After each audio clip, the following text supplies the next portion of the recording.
मुझे ये समझ नहीं आता, लोगों को समझ आता है, समझना चाहते हैं या समझ कर ना समझे।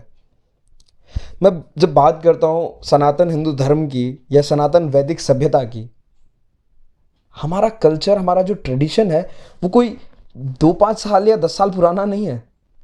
बहुत समय से इसने अपने आप को डेवलप किया है। द सेल्फ डेवलप्ड कल्चर, जहाँ कई लोगों ने अपना इन्वॉल्वमेंट दिया है। बट हम उन लोगों की बातों पे विश्वास करते हैं जो स्क्रैच से, ज़ीरो से स्टार्ट कर रहे हैं। जब हम किसी चीज़ के, कभी हम जब नौकरी लेने जाते हैं ना, या हम कभी भी कोई भी ऐसी चीज़ करते हैं, हम मकान बना रहे हैं, तो हम एक अनएक्सपीरियंस इंसान के ऊपर अपना पैसा नहीं लगाते कि ये मकान खड़ा कर देगा। जब हम नौकरी लेने जाते हैं या कोई नौकरी देता है, तो वो एक्सपीरियंस के सेगमेंट को देखता है। जब हमारी कल्चर, हमारी ट्रेडिशनल बुकें जो हैं, वैदिक बुक्स हैं, ऋग्वेद, यजुर्वेद, सामवेद, या हम पुराणों की बात कर लें या हम भगवत गीता की बात कर लें, हाउ साइंटिफिक दे आर, और हमें बस वो एक्सेप्ट नहीं करना है। एक बहुत छोटा सा इंसिडेंट है और बहुत लाइफ के अंदर बहुत पुराना इंसिडेंट है ये। जब I was not into so much religious aspects, मैं एक्सेप्ट नहीं करता था। That doesn't mean you also don't do it and you grab the information from scratch. मैं चाहता हूँ कि कम से कम जो हमने गलती की, जो हमने हमारा टाइम वेस्ट किया, वो आप ना करें। आज के युवाओं से ये बात कहता हूँ। और बहुत पुरानी बात है, और करीब मेरे कॉलेज टाइम की बात है। तब क्योरी जो होती है ना, वो हमेशा ही डेवलप्ड रहती थी हमारे अंदर। तो वहाँ एक मंदिर के अंदर एक, जब घंटी के बेल के रीज़न को हमने समझने की कोशिश की, किसी ने कहा कि ये ध्वनि प्रदूषण है, तो हमने एक्सेप्ट कर लिया, क्योंकि ऐसे ही कल्चर में डेवलप हुए, ऐसे ही कॉलेजेस और स्कूल्स में पढ़े, जहाँ पर westernisation was on highest peak, और ये हमारे टाइम से शुरू होना शुरू हुआ था। तो हमारे लिए भी ये ऐसा था कि नया है तो लेट्स ग्रैब इट, सब यही हमें दे दो, ठीक है।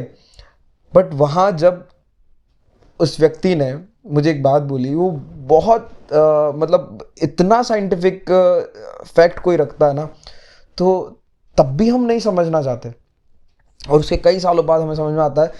एक घंटा जब बनता है और उसके अंदर जितना पीतल, जितना किलो पीतल, जितना ग्राम एक्स्ट्रा उसमें लगाकर और उसको एक परफेक्ट शेप दिया जाता है, उसके बाद में उसकी जो वाइब्रेशन फ्रीक्वेंसी है उसको टेस्ट किया जाता है कि वो 2 मिनट 35 सेकंड चल रही है, 2 मिनट 40 सेकंड चल रही है, वो 3 मिनट की फ्रीक्वेंसी है।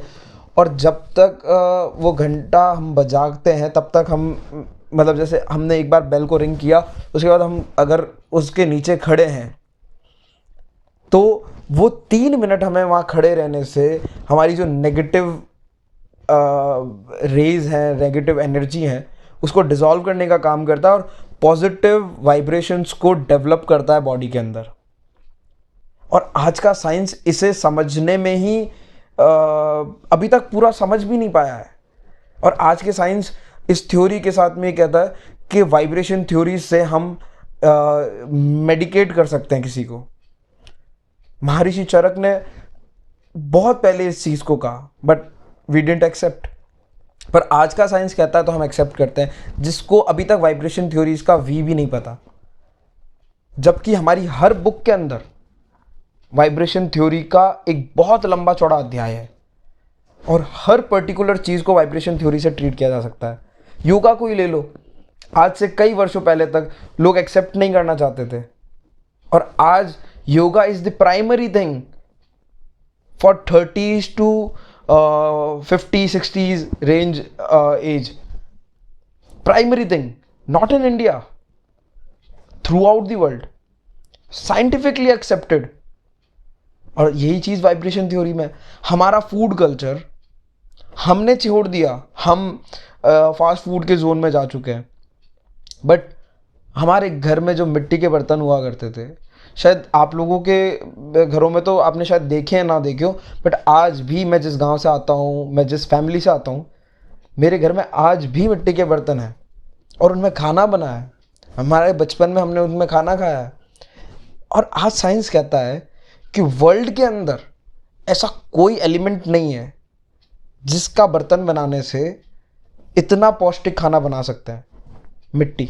बिकॉज इट हैज, एक बहुत नेचुरल चीज़ है मिट्टी, ऑक्सीजन जनरेट करती है फूड के अंदर, और सबसे बड़ी बात आपके खाने के विटामिन और प्रोटीन्स को सेव करती है, उन्हें जाने नहीं देती है। बाकी सारी तरीके की रिसर्च करने के बाद में साइंस कहता है कि अगर आप स्टील में बना रहे हो, आप किसी स्टेनलेस स्टील में, किसी में भी आप बना रहे हो खाना, तो इतने परसेंट प्रोटीन चला जाता है, इतने परसेंट विटामिन चला जाता है।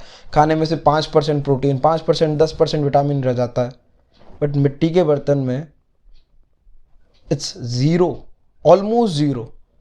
मतलब यू इनटेक एवरीथिंग जो आपकी बॉडी में एनर्जी जनरेट करनी चाहिए। ये चीज़ें हम एक्सेप्ट नहीं करना चाहते, या हम एक्सेप्ट कर कर भी हम उसे अपनी लाइफ में इवॉल्व नहीं करना चाहते। क्यों क्यों इतना मुश्किल होता है?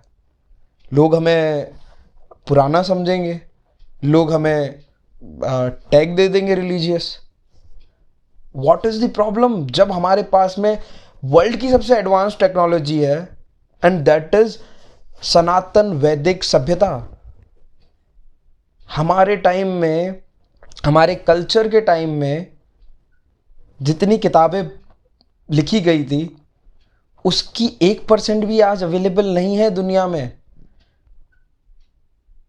तक्षशिला, अब सूर्य मंदिर, एवरीथिंग इज साइंस। आप इंडिया आते हो, पता नहीं क्या घूमते हो। मतलब मैं फॉरेनर्स को एक टारगेट से कह रहा हूँ कि आप क्या देखने आते हो? आप सूर्य मंदिर देखो, पूरे वर्ल्ड में वैसा कुछ नहीं मिलेगा। और साउथ के एक एक मंदिर को देखो, क्या साइंस है, क्या चीज़ें हैं। और फिर भी जो क्वेश्चन करते हैं, फिर भी जो इसे रिलीजियस टैग देते हैं। हाँ, रिलीजियस टैग होना ज़रूरी है। And why not we take it as a pride? Why not we call Jai Shri Ram as a pride? क्या दिक्कत है हमें? जय श्री कृष्णा कहने से दिक्कत है, जय श्री राम कहने से दिक्कत है, राम राम कहने से दिक्कत है? क्यों? Every single thing in our culture is for a reason. It's not about हमारा है, इट्स अबाउट सही है। सनातन सही है, सच है। You need to accept it, and if you don't, you will lose a huge thing. आप अपनी लाइफ में एक बहुत बड़ी कमी से गुजरोगे। That's all। मैं आपको क्या कहूँगा? मैं आपको सिर्फ यही समझा सकता हूँ, आप वो चीज़ एक्सेप्ट करो जिससे आप समझ सकते हो, वो नहीं जिसे आपको समझना ही नहीं है। आप अभी ऐसे कल्चर में हो, आप अभी एक ऐसे ट्रेडिशन में हो जिसे लाइफ में इवॉल्व होते होते होते होते होते होते होते होते ख़त्म होना है, और उसके बाद में हमें सच एक्सेप्ट करना है। Then why late? बाद में क्यों, अभी। That's it guys. मैं सिर्फ इतना कहूँगा, for the end, no hate to anyone, nothing, but जो सच है उसका प्रचार होना ज़रूरी है।